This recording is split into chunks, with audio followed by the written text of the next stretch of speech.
Yo, what's up guys? I'm recording out the back of my Forester today. So I know it's been about a month since I last uploaded, but we're going to get into some backstory before we get into the topic of today's video. In the previous video, the last thing that I mentioned was that I was going to get you guys some sound clips of the turbo and after getting the new tune and all that. Jeez, there was a little backfire too. I wish I had a GoPro mounted underneath the car.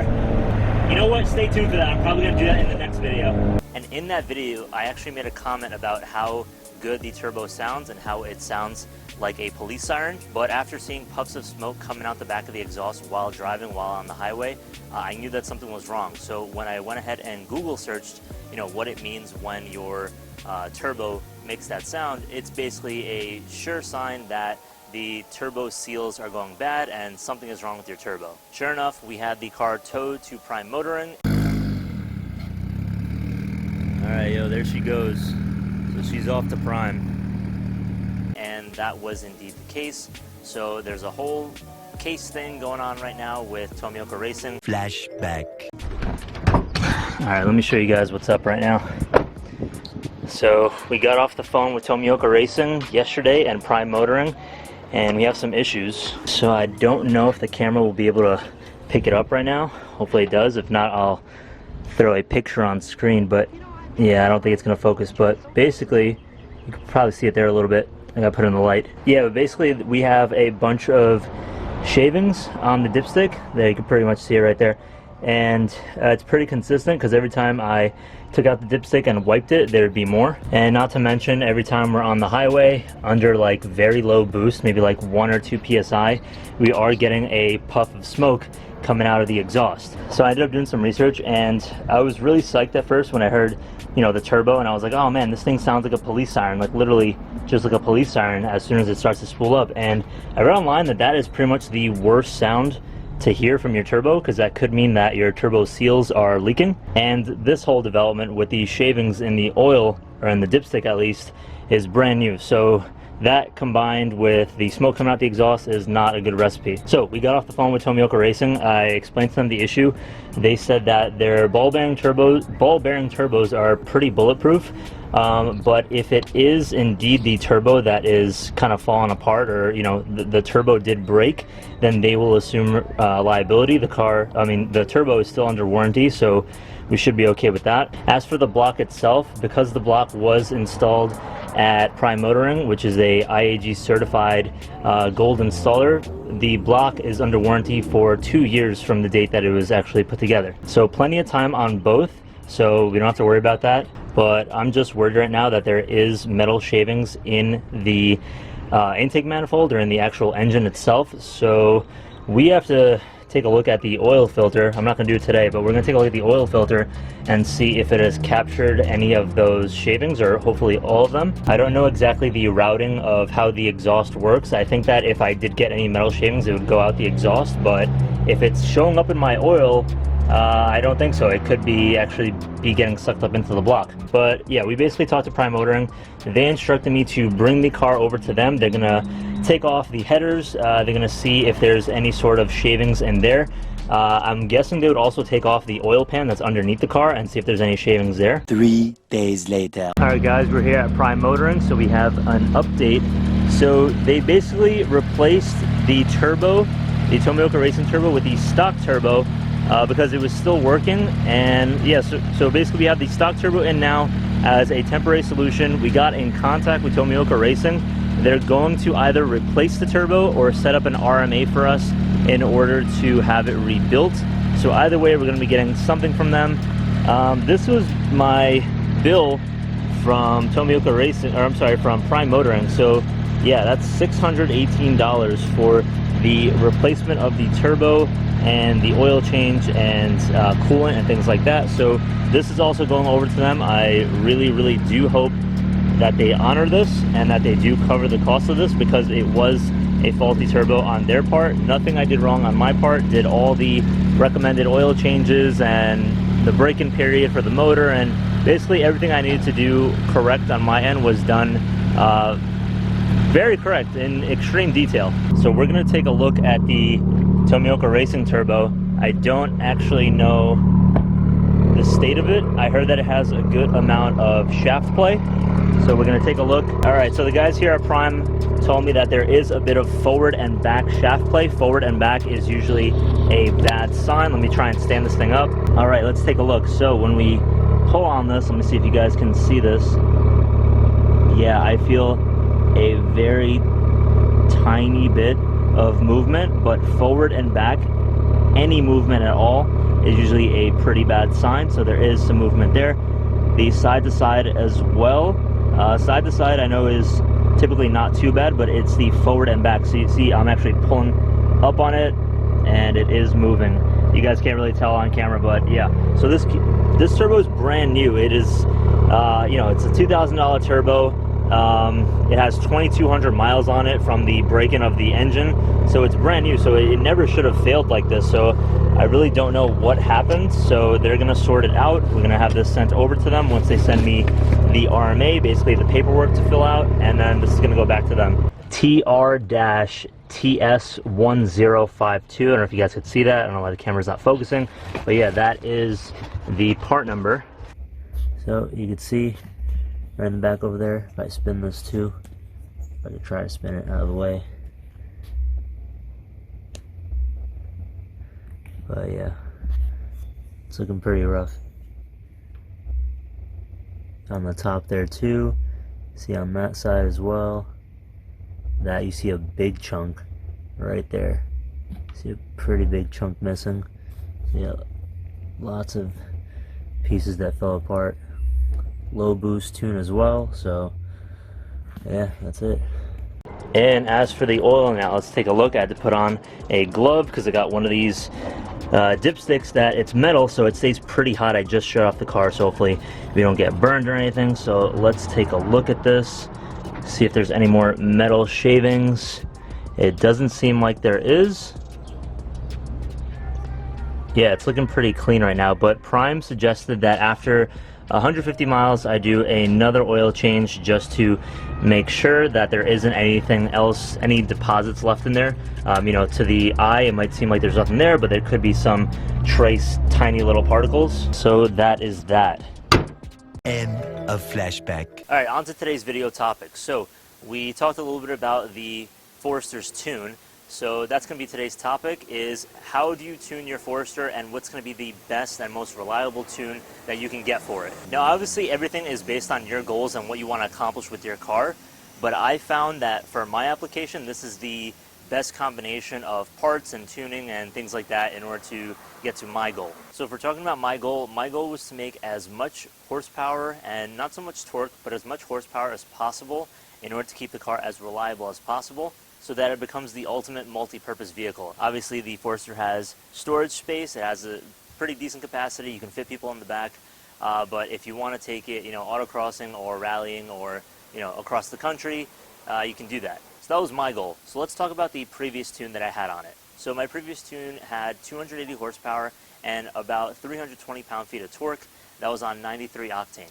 Now those are some pretty good numbers for the Forester. The motor should be able to handle it, but you know, apparently it didn't, because as you guys, or some of you may have known, that my motor, my stock motor, my FA20 DIT, it actually blew. So whether it was from faulty tuning or faulty parts or whatever is yet to be determined. I'm not looking into it, so we're just going to leave it at that. I'm not going to point fingers at anybody.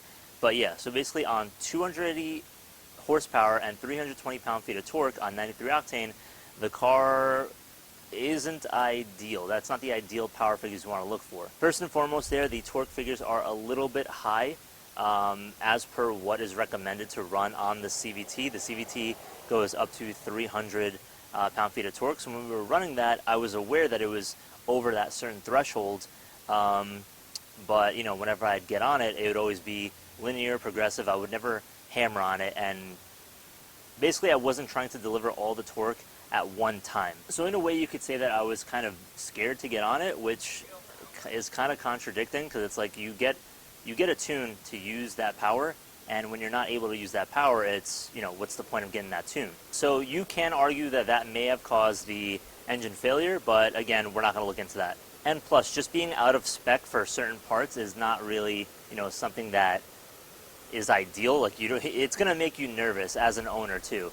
Like if you know that your motor or whatever, your transmission or any of the big costly parts are rated at a certain level, you probably shouldn't exceed those numbers. So now with our more current tune, if you guys saw the last video, we're running 295 horsepower, which is a little bit of a step up. So we've gained 15 horsepower, and we're running 250 pound-feet of torque, whether in 93 octane or with ethanol. So the benefit of running the ethanol is that we're able to run a little bit higher horsepower while keeping the engine temperatures down, which is ultimately the thing that kills engine components and just car parts in general, transmissions, things like that. Heat is the enemy. So 250 pound-feet of torque too is definitely within spec of what the CVT is able to handle. So I'm definitely feeling a lot better with that because I could drive the car a little bit harder. Basically, I could drive it 10/10 without having to worry about it. Basically, we're up 15 horsepower, and we're down 70 pound-feet of torque. And how that translates onto road use is pretty significant. I know that whenever I get on it now, even when I feather it, I always feather it, no matter how much power I'm running, no matter how safe the tune is, whatever it is. Whenever I slowly get into boost and slowly get into the higher RPM range, it definitely doesn't push you back as much. That 70 pound-feet of torque definitely made a difference, and it was fun. But fun can come with a sacrifice, so it wasn't ideal.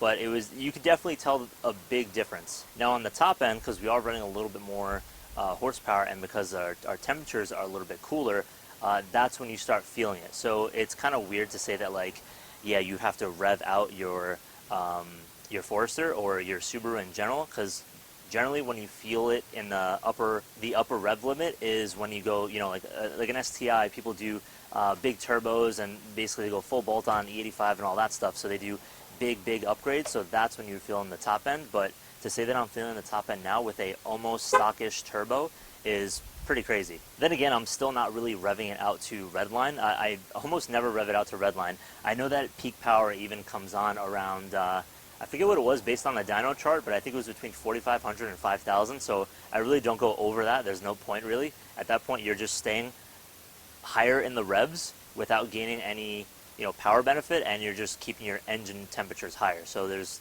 it's kind of contradictory. But yeah, going with somebody like Mike Body for the tune, Mike Body is definitely somebody who's a little bit more conservative when it comes to the CVTs.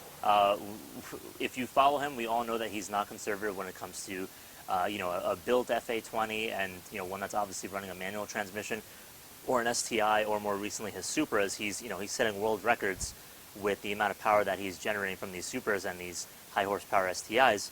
But when it comes to the CVT, he plays it safe, which, for me, for my peace of mind, and for what I've spent on this car in the, in the recent past is a lot. So I'm not trying to spend another $8,000 on a brand new CVT. So I respect that. Another question is ethanol right for you? So these motors, even though mine is an IAG motor, it's a little bit higher compression, but even these stock motors, they really do like ethanol. They operate better, obviously the engine temperatures are better, and you are making a little bit more power, so it's best of both worlds. But is it right for you in your Forester? Well, that's really up to you, that's really up to preference. If you do want to keep your temperatures cooler, I think it's a major benefit. But as far as a performance aspect, if I'm to switch back to my 93 map on Mike's tune, I'm only going to be making, well, not only, but I'm making 275 horsepower. So it's only a 20 horsepower difference between ethanol and 93 octane. But again, for me, it's not about the horsepower at that point.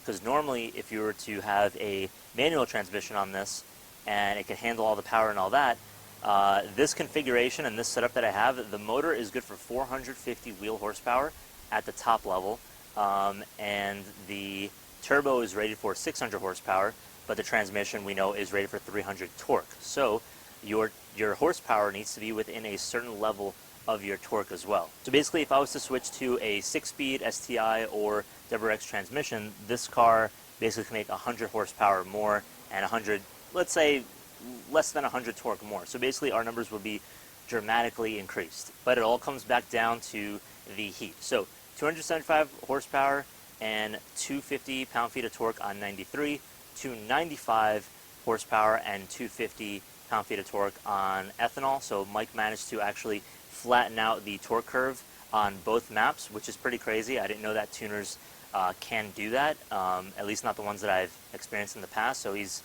really demonstrating his amount of knowledge and skill when he can do that for you. A huge shout out to him. But another thing to consider is that it is more maintenance. It is a lot more hands-on when you're going to go with ethanol. Like, I have 2 VP jugs stored in my shed. They're pretty big. They're each 5 gallons. They're actually able to hold 6 gallons, but whenever I need to fill up again, I just strap them down to here. I got some of these, bungee cord things.